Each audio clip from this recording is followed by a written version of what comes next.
Sean, what's up? Greetings, Edrenka. Greetings, viewers. Well, it's February, and the annual Black History Month celebrations are kicking off around the world, particularly where the African diaspora can be found. But why is Black History Month important? Why activities such as the recently held the February 1st wreath tossing ceremony at Brandywine Bay by the local African Studies Club? Why are these things important? Many people actually oppose the celebration of Black History Month. Yes, and in some cases, these very same people give full support to other activities such as Valentine's Day coming up on February 14th. Irish American Heritage Month, which is celebrated in March, along with Women's History Month in March, and a number of other activities held particularly in the US, but they are now stretching across the world in terms of their recognition and significance. For example, Gay and Lesbian Pride Month, now in June, is also growing in popularity. Filipino American Heritage Month, and the list goes on. Of course, African or Black Liberation Day on May 25th annually, started by Kwame Nkrumah of Ghana in 1958, is hardly known among many, well, at least here in the Caribbean.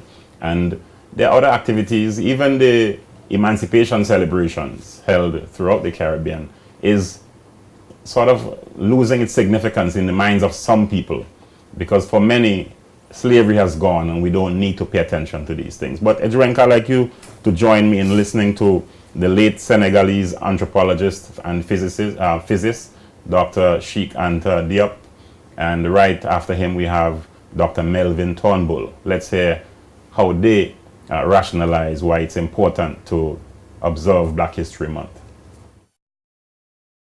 Why is the history of Egypt so crucial to black people? What's at stake? Mais parce que, comme je l'ai souvent dit, la civilisation égyptienne, d'après tout ce que je viens de vous montrer, a joué le même rôle que la civilisation vis-à-vis de l'Afrique, que la civilisation gréco-romaine vis-à-vis de l'Occident. Because Egyptian civilization played the same role for Africa that the Greco-Roman civilizations played for the Western civilization. Et donc, si nous voulons recréer un corps de sciences humaines en Afrique, il nous faut repartir de l'Égypte. If we are to create a body of the humans, of social sciences, then we must take as a point of departure Egypt. Renouer avec les antiquités égyptiennes. Tied to ancient Egypt.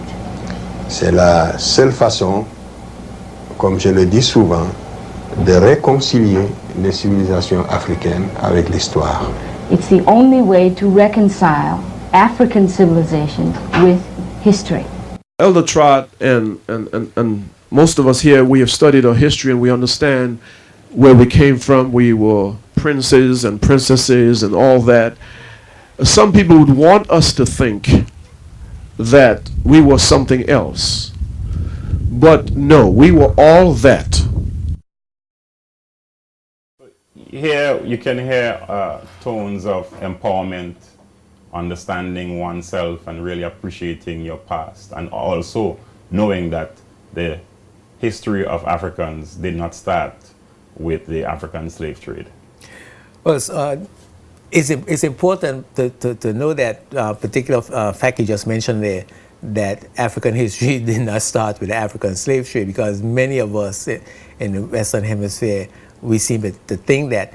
And I tell you what's even worse is that we have begun to believe that the enslavement of African people was a blessing, because we were, the thought was that we were in Africa swinging on trees and were cannibals and half naked and uncivilized, and the picture that was painted of us as a people was a picture of an inferior race, stupid people, ignorant, uncivilized savages, cannibals, having made no contribution to world civilization at all. Nothing that was done and accomplished and achieved in the world was done or achieved by people of African descent. And that sort of created a debilitating condition in our minds where we develop our inferiority complex. And you see residue of that complex right now. I think if we look closely, we can see it in you and I. Yes. We wouldn't want to admit it, but it's a very difficult thing to overcome. And Willie Lynch in the Willie Lynch papers made note of it, and he said that unless African people somehow were able to connect to their history and to their roots and understand who they were and who they are, then we can perpetuate this slave mentality for hundreds of years. For hundreds of years. And so far they have succeeded in doing so. And so far they have succeeded in doing so. So in that statement, I think lies the importance of regaining the true knowledge of not only the history of African people or people of African descent, but the history of the world, because we need to know the true history of Europeans and other people as well. In fact, you've just struck a very good point, because Western historians, for the most part, have created, as you rightly suggested, the impression that Western civilization was the foundation for African civilization, whereas it's the opposite. And in many cases, they have even convinced some people that the Egyptians are not the ancestors of black people today, Africans today. But we have another clip with Dr. Diop through his translator, telling us why it's also important to know other histories and to understand our own as well. What would you say to the black parent who is satisfied with his or her child learning only European or white history? Non, il faut apprendre l'histoire des autres, mais il faut se connaître d'abord. It's fine to learn the history of others, but you must know your own self first. Sinon, un peuple qui perd la mémoire historique est devenu un peuple fragile. If a people forgets its historical memory or loses its historical memory, it becomes a very fragile people. Il se désagrège. C'est la conscience historique qui nous permet de rester un peuple fort. They regress, and it is that historical memory which permits them to be a strong people. C'est pour ça que même dans la diaspora, cette conscience doit être vivifiée. Il faut que ce lien continue d'exister où que nous soyons. Even in the diaspora, these ties must remain. Ceci ne va pas à l'encontre des lois des différents États dans lesquels nous vivons aujourd'hui. This can only help us make our lives better in the various countries in which we live. So Dr. Diop is saying that the ties must remain. Of course, he's Senegalese. He studied in French. He speaks French. He has traveled across the world, including Guadeloupe, where he presented on several topics relating to African history and so forth. But you see the undertone coming out there again, that we need to pay homage and give time to understanding and appreciating our own history and the history of other nations as well. When you look at us today, Sean, here in the BVI particularly, and you see our behavior as a people, we are still to a large extent manifesting the ignorance of ourselves in our parents. We manifest the ignorance of ourselves in the things that we say and the things that we do, even in the very foods that we eat, and the culture that we claim to be ours. Yes. So the values and the traditions we've abandoned. We don't remember our values and because traditions. some people actually think that to appreciate those traditions that are closely linked to our African roots is the meaning. Yes. And unbecoming, because they have somehow achieved a high level or higher status in society, and therefore they ought not to be associated Yes. with anything that is African. The more European you are, the more Yes. cultured Apparently, you are, yes. and the more the classier you are. Yes. So you still seeing the residue in what Dr. Joy DeGruy calls post-traumatic slave syndrome.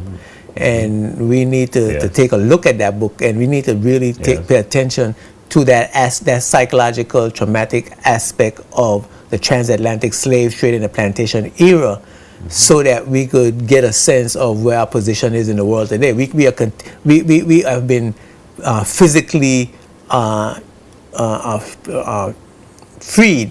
Yes. And I think people like Malcolm X like to say and Bob Marley, yes. they've taken the shackles off our legs and our arms and have them remain on our minds. Yes. And that's what we need to be dealing with now, the shackles on our minds. And so far we are failing dismally, I think, in removing those shackles from our mind. But I have to say, in all fairness, that we are making slow and steady progress. That's right. Yes, we are making slow and steady progress, as seen by the wreath laying ceremony on Sunday. Yes. The consciousness is growing and improving. Yes. I also wanted to make another point, because I'm happy you made that point, that in terms of how we address some of our socio-economic issues, for instance, the challenges we are having with our young people, let us ask ourselves the question, whether or not appreciating our African roots and our ancient roots and traditions will not offer us some assistance or ideas or clues as to how we can solve some of the issues that we are seeing creeping up in today's young people. And in fact, in some cases, they were there before. That lack of confidence, the issues in terms of how they socialize or not socialize, the issues in terms of having, well, at least in some cases, psychological issues that carry on into adult life and affect how they interact with the opposite sex, how they perform on the job and so forth. Well, the values, and let me say, Sean, quickly before we go, we're not going to go back to eat to cooking on 3 rocks and to salt and fish, because that was just one era. That was never a tradition that we. Well, yes. we're a modern society, That's and right. but there's nothing wrong with having a modern society with all the electronic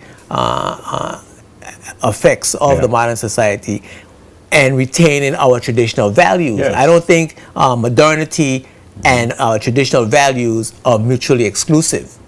Yeah. But it's important to remind people that we were not always cooking on 3 rocks. Well, if you look at the Egyptian civilization, for example, that was quite modern back in the day. And But my point is that we can bring forward those traditions, traditions that you were just talking about, our relationship with each other, our relationship between men and women, the values and the respect we had for each other, the unity we had for each other, the love, the community spiritedness, the way the village raised a child at that time. Right. Those are values that that can continue. Yes. We don't have to drop those values because